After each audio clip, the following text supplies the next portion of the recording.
الحمد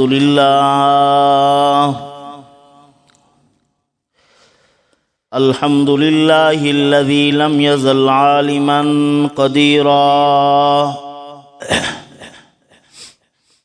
حيا قيوما سميعا بصيرا، وأشهد أن لا إله إلا الله وحده لا شريك له وأكبره تكبيرا، وأشهد أن سيدنا محمدا الذي أرسله إلى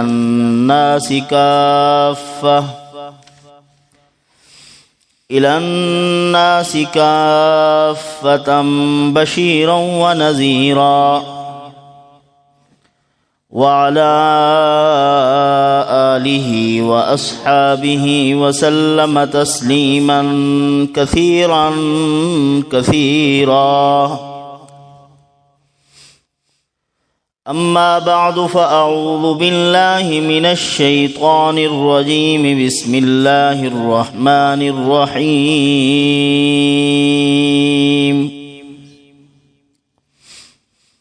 إلا تنصروه فقد نصره الله إذ أخرجه الذين كفروا ثاني اثنين إذ هما في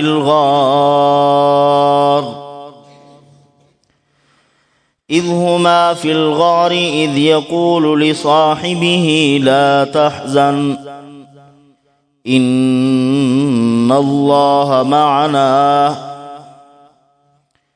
فأنزل الله سكينته عليه وأيده بجنود لم تروها وجعل كلمة الذين كفروا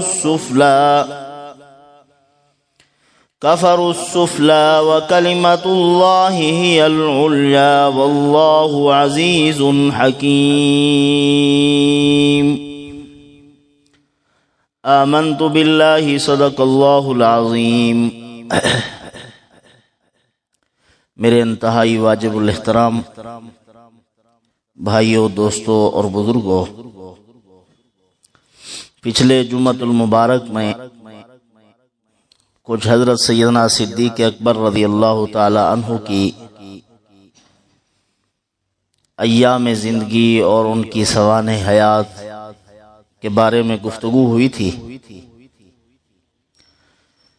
آج بھی کچھ مختصراً گزارشات آپ کی خدمت میں کرنی ہیں اور کچھ شرعی مسائل کا بیان بھی آپ کی گوش گزار کرنا ہے. محترم دوستو، اللہ جل جلالہ و عم نوالہ نے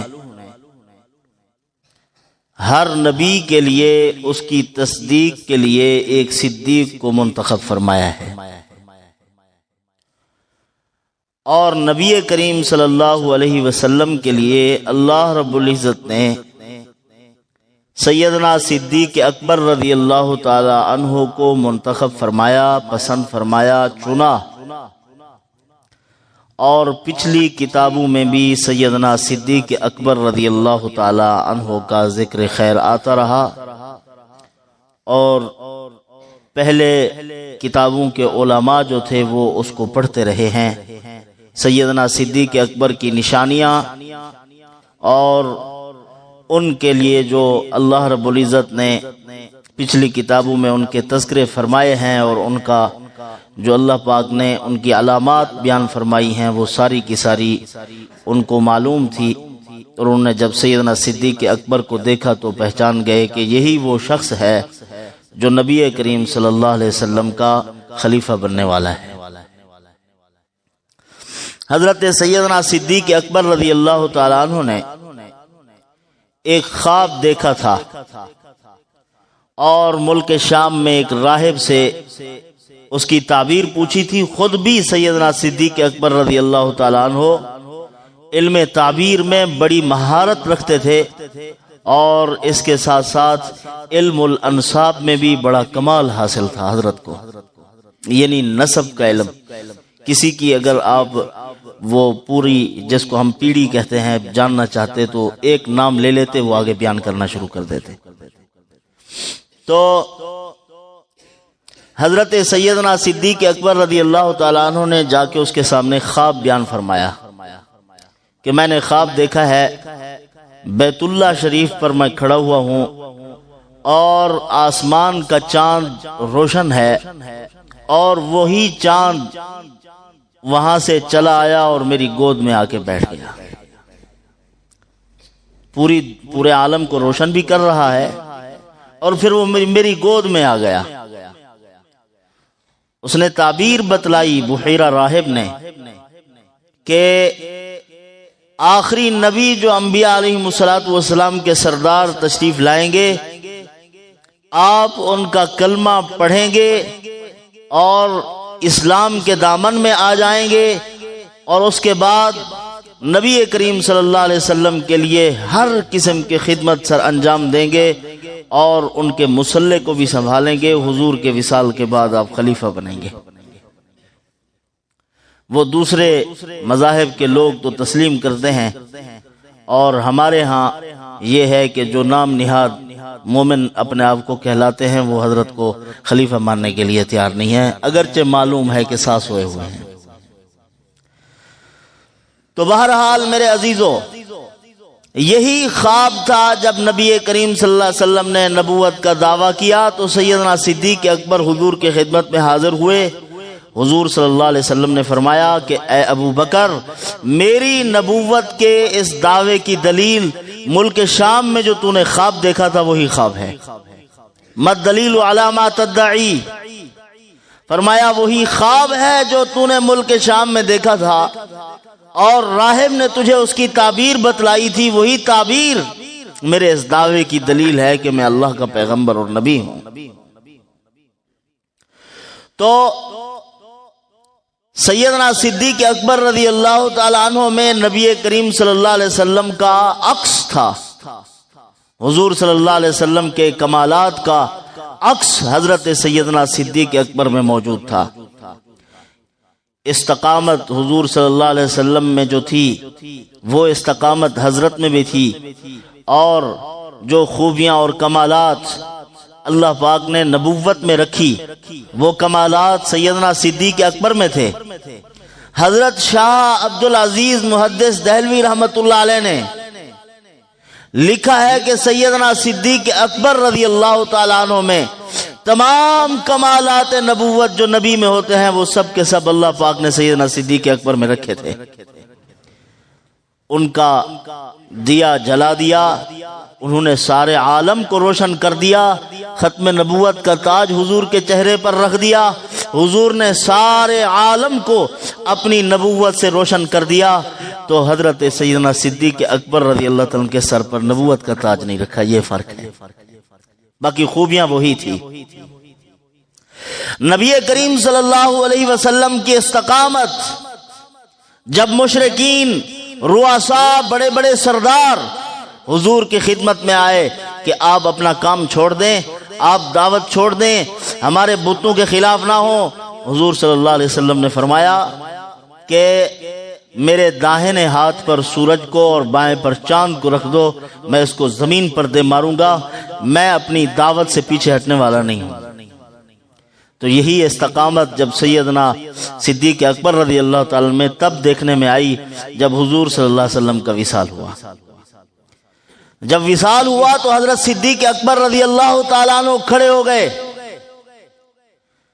فرمایا کہ اگر کوئی آدمی اونٹ دیتا تھا اور اونٹ کے ساتھ مہار بھی دیتا تھا زکات میں، اب اگر زکات میں اونٹ دے گا مہار نہیں دے گا تو ابو بکر اس کے ساتھ جنگ کرے گا۔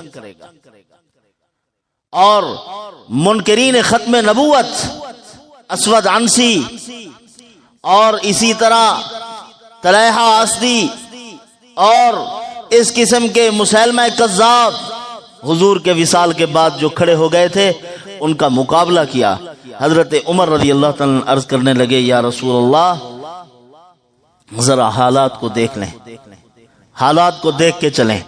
امیر المومنین حضرت سیدنا صدیق اکبر رضی اللہ عنہ کو کہا، حضرت سیدنا صدیق اکبر رضی اللہ تعالی عنہ فرمایا کہ اے عمر، اغیار فی الجاہلیت اخوار فی الاسلام، جاہلیت میں تو آپ بڑے غیرت مند تھے اور اسلام میں اب اس کو یعنی نرم گوشہ رکھنے لگ گئے ہو، ذلت کو پسند کرنے لگ گئے ہو۔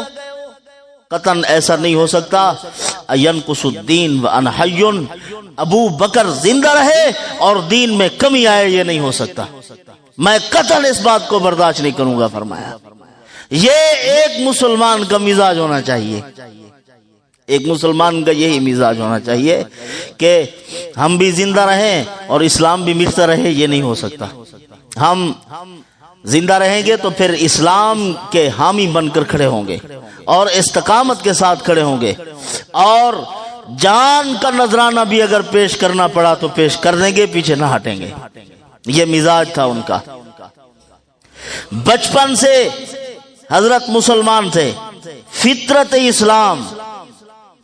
اسلام پر پیدا ہوئے اور اس فطرت کو محفوظ رکھا اور اس پر باقی رہے۔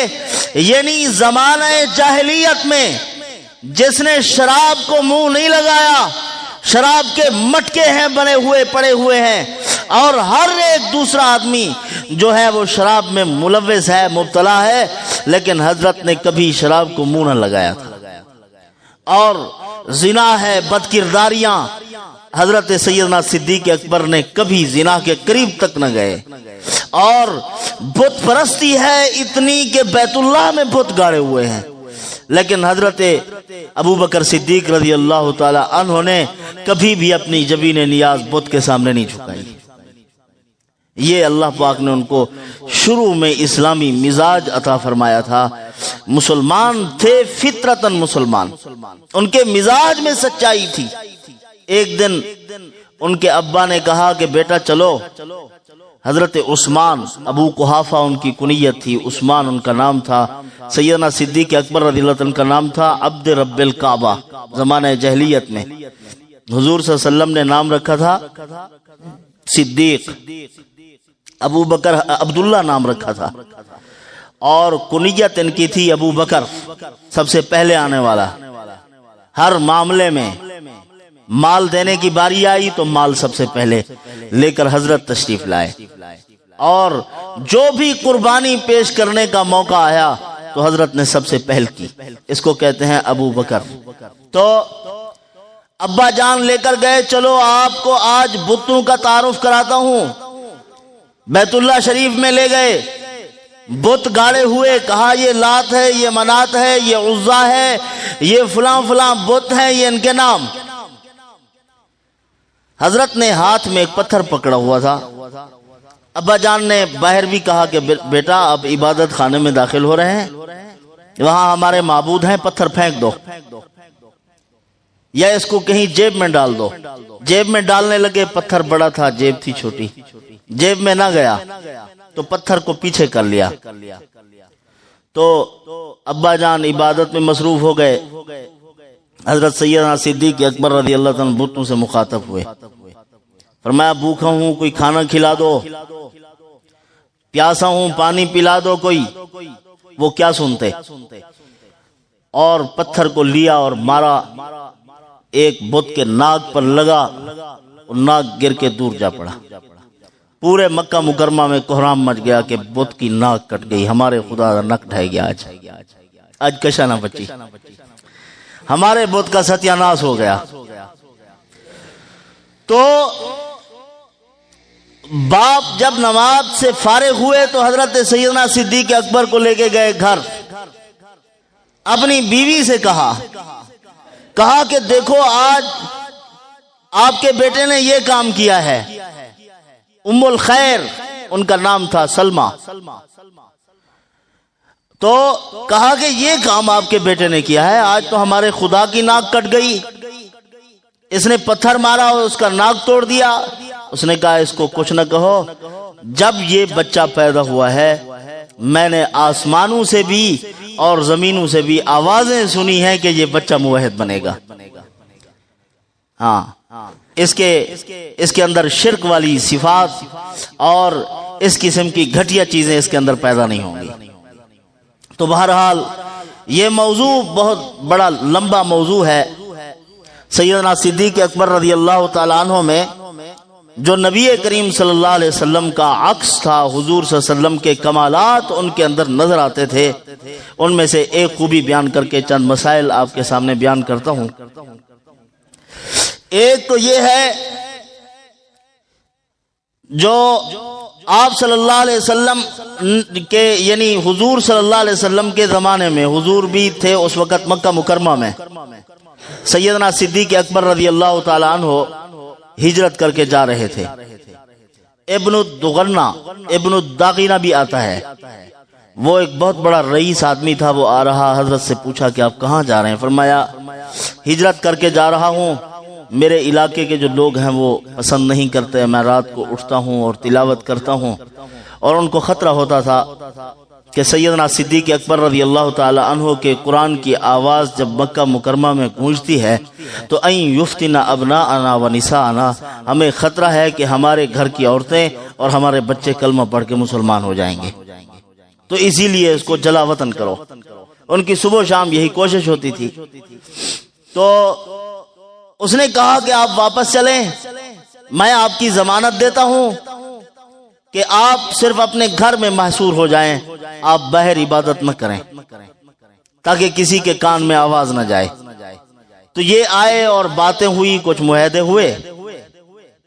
تو اس نے جو خوبیاں بیان کی تھی تو یہ کی تھی کہ کلا واللہ ما یخزیک اللہ ابدا، جو حضرت خدیجۃ الکبریٰ رضی اللہ تعالی عنہا نے حضور صلی اللہ علیہ وسلم کی خوبیاں بیان کی تھی کہ انک لتحمل الکل وتکسب المعدوم وتقری الضیف وتعین علی نوائب الحق، بخاری شریف میں یہ روایت ہے کہ آپ ایسے آدمی کو کما کر دیتے ہیں جس کے پاس کچھ نہیں، اور انک لتصل الرحم، اپنے رشتہ داروں کے ساتھ حسن سلوک سے پیش آتے ہیں، اور بے کس اور مجبور لوگوں کے لیے کماتے ہیں، اور وتقری الضیف، اپنے مہمان کی خدمت کرتے ہیں، وتعین علی نوائب الحق، حق کے کاموں میں لوگوں کی مدد کرتے ہیں۔ یہ خوبیاں جو حضرت خدیجہ نے بیان کی تھی رضی اللہ تعالی عنہا نے، وہی خوبیاں ابن الدغینہ نے بیان کی اور حضرت کو واپس لے کہ آپ کے اندر تو یہ خوبیاں ہیں، کیا ایسے آدمی کو نکالا جاتا ہے؟ ہرگز ایسا نہیں ہو سکتا۔ جو یہ ان خوبیوں کا مالک ہو، اس کو تو علاقے والوں کو اس کی ضرورت ہوتی ہے، بستی والوں کو اس کی ضرورت ہوتی ہے۔ آپ تو ان کمالات کے مالک ہیں، آپ کی بستی والوں کو، آپ کے شہر والوں کو آپ کا قدردان ہونا چاہیے تھا، آپ کی قدر کرتے، آپ کو رکھتے۔ ایسے آدمی کی ہر ایک کو ضرورت ہے، لہذا چلیں۔ وہ پھر واپس لے آئے تھے، یعنی وہ خوبیاں جو حضور میں تھی وہی خوبیاں نبی کریم صلی اللہ علیہ وسلم کی صحبت کی برکت سے سیدنا صدیق اکبر میں بھی تھی۔ انشاءاللہ باقی اس موضوع کو آگے اگلے جمعہ چلائیں گے۔ کچھ مسائل بتلانے ہیں۔ مرد جب دنیا سے رخصت ہوتا ہے تو سب سے پہلے جو ہے اس کی وصیت اور قرضے کی بات ہے۔ اگر اس نے کوئی وصیت کی ہے تو اس کی وصیت کے مطابق جو مال جس کو دینے کا اس نے کہا ہے، 1/3 سے زیادہ نہ ہو، 1/3 مال میں وصیت جائز ہے، اس سے بڑھ کر وصیت جائز نہیں ہے۔ اس 1/3 کے اندر اندر اس کی وصیت کو نافذ کیا جائے، جن جن کو دینے کا اس نے کہا ہے ان کو دے دیا جائے۔ وارث نہ ہو، وصیت وارث کے لیے نہیں ہوتی، غیر وارث کے لیے وصیت ہے۔ مثلا کسی دوسرے آدمی کے لیے جو اس کا وارث نہیں بنتا، مثلا باپ اگر فوت ہو گیا ہے، دادا زندہ ہے، دادا جب مرنے لگا تو پوتے کے حق میں وصیت نہیں کر سکتا، پوتا وارث نہیں ہے شرعاً، اس کا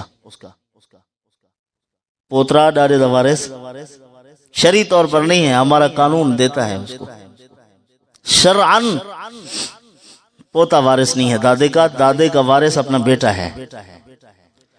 تو اس کی وصیت اور اس کا قرضہ اس کے مال میں سے ادا کیا جائے گا، اور تجہیز و تکفین کے لیے جتنی خرچ آتا ہے اس کے مال میں سے اٹھایا جائے گا۔ باقی جو مال بچتا ہے اس میں تصرف حرام ہے، اس میں سے آپ بالکل کچھ استعمال نہیں کر سکتے، نہ اس میں سے خیرات کر سکتے ہیں، نہ اس میں سے کوئی اور کام کر سکتے ہیں۔ وراثت کی تقسیم ہونے کے بعد ہوں بھی سارے بالغ، وہ اگر کہیں کہ ہمیں اپنے ابا کے ساتھ خیر خواہی ہے تو ہم اپنے ابا کی خیرات کرنا چاہتے ہیں، تو وہ بھی مستحقین تک پہنچانے کا اہتمام کیا جائے۔ اینا جو سویرے ناشتہ کرتے این سارے پیٹ بھرتے ولا آپ بیٹھن خیراتے، ہر کہیں دے گھر پک دیے اوہے ولا آئے بیٹھن، مستحق تک پہنچانا لازم ہے۔ تو وصیت، قرضہ، تجہیز و تکفین، اس کے اوپر جو خرچ لگتا ہے وہ لگا سکتے ہیں، اس کے بعد اس میں سے ایک ذرہ اٹھانا بھی جائز نہیں ہے جب تک وراثت تقسیم نہ ہو جائے۔ حضرت مفتی شفیع عثمانی صاحب رحمۃ اللہ علیہ کے جب انتقال ہوا تو حضرت مولانا ڈاکٹر عبدالحی عارفی رحمۃ اللہ علیہ یہاں تشریف لائے۔ ان کی طبیعت تھوڑی خراب ہوئی تو خمیرہ اٹھایا، حضرت مفتی تقی عثمانی صاحب لے گئے، حضرت استعمال کریں۔ حضرت نے فرمایا یہ کس کا ہے؟ فرمایا میرے ابا جان کا ہے۔ فرمایا اس میں سے ذرہ نہیں اٹھا سکتا، جاؤ سب ورثاء سے اجازت لے کر آؤ، تب تو میں اٹھاؤں گا، ورنہ میں نہیں اٹھاتا۔ یہ ہے شریعت، اس کے مطابق اگر تقسیم ہوگی تو ہمارا مال بھی حلال ہے، ہماری نسلوں میں بھی اللہ برکت ڈالیں گے۔ اگر شریعت کے مطابق تقسیم نہیں ہوتی تو پھر برکت اللہ پاک نکال لیتے ہیں۔ بہنوں کا حصہ ہے ان کو دیا جائے، اور جو حصے جن کے آتے ہیں وہ ورثاء کے جو موجود ہیں اس وقت شرعاً وارث ہیں، ان کو ان کی وراثت دی جائے۔ جس نے اپنے ہونے والے وارث کو وراثت سے محروم کر دیا، اللہ پاک اس کو جنت کی وراثت سے محروم کر دیں گے۔ وہ ابا جان ہمارے تشریف لائے تھے جنت سے، حضرت آدم علیہ السلام، وہی جنت ملکیت کے طور پر ملے گی، اور جو آدمی شریعت مطہرہ کے مطابق تقسیم نہیں کرتا تو وہ وراثت سے، جنت کی وراثت سے محروم ہو جائے گا۔ تو اس کے بعد جو ہے مرحلہ بیگم جو ہے اس کی جو فوت ہو گیا ہے، متوفی عنہا زوجہا، جس کی بیوی یعنی جس کا شوہر فوت ہو گیا ہے، وہ بیوہ جو ہے اس کے لیے یہ ہے کہ وہ اپنا عدت میں بیٹھے گی اسی مکان میں جس میں شوہر نے زندگی بسر کی ہے۔ شوہر کی زندگی جس میں بسر ہوئی ہے سب سے بہتر مکان وہی ہے، یا دو مکان ہے جہاں زیادہ زندگی بسر ہوئی ہے اسی مکان میں عدت گزارے گی، اور اپنا عدت کے 4 ماہ 10 دن غالباً بنتے ہیں، گنتی کے 4 ماہ 10 دن ہم گن لیں گے۔ تو عدت کے دوران عورت اپنے گھر سے باہر نہیں نکل سکتی، اپنا شرعی ضرورت ہے اگر زیادہ، جس کی مثلا عورت نے ہر حال میں اگر کہیں جانا ہے، کوئی قریبی رشتہ دار، انتہائی قریبی رشتہ دار جو ہے وہ فوت ہو گیا، تو اس کے لیے عورت جا سکتی ہے اتنی دیر کہ ان کی تعزیت کرے اور پھر واپس آ جائے اپنے گھر میں۔ اگر کام کاج کرنے والا بالکل کوئی نہیں ہے، اس کا بیوہ ہے، گھر کے کام اس کے ذمے ہیں، باہر جانا پڑتا ہے، تو اگر بالکل کوئی کام کرنے والا نہیں ہے تب مجبوراً اس کو باہر جانا پڑے گا، جائے اپنا کام کر کے، جانور باندھنا ہے باندھ کے واپس آ جائے، کوئی ضرورت ہے جائے گی فوراً واپس اپنے گھر آئے گی۔ کوشش یہی ہو کہ اس کی عدت کے دوران عورت کو گھر سے باہر نہ جانے دیا جائے، سارے کام دوسرے جو رشتہ دار ہیں وہ کر کے اس کو دیں۔ تو یہ اللہ پاک نے اس کو عبادت کے طور پر، یعنی عدت جو بیٹھے گی یہ بھی عبادت کا اللہ پاک اس کو ثواب عطا فرمائیں گے۔